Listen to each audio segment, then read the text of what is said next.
BJP রাজ্য সভাপতি এবং কেন্দ্রীয় প্রতিমন্ত্রী ডক্টর সুকান্ত মজুমদার বললেন, প্রধানমন্ত্রী নরেন্দ্র মোদীর নেতৃত্বে পরিবর্তিত ভারতের পরিচয় পাচ্ছে সারা বিশ্ব।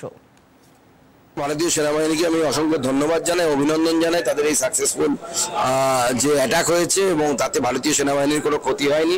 মাননীয় প্রধানমন্ত্রীকে আমি অভিনন্দন জানাই। তার নেতৃত্বে দেশ আরেকবার দেখালো যে এই ভারত পরিবর্তিত ভারত, এই ভারত ভিতরে ঢুকবে, ভিতরে ঢুকে মারবে। এবারের এই অ্যাটাকের অন্যতম গুরুত্বপূর্ণ বিষয় বা ইম্পর্টেন্ট পয়েন্ট ছিল, শুধু আমরা পিওকেতে অ্যাটাক করিনি, তার বাইরে গিয়েও ভারতীয় সেনা তার প্রতিশোধ নিয়েছে।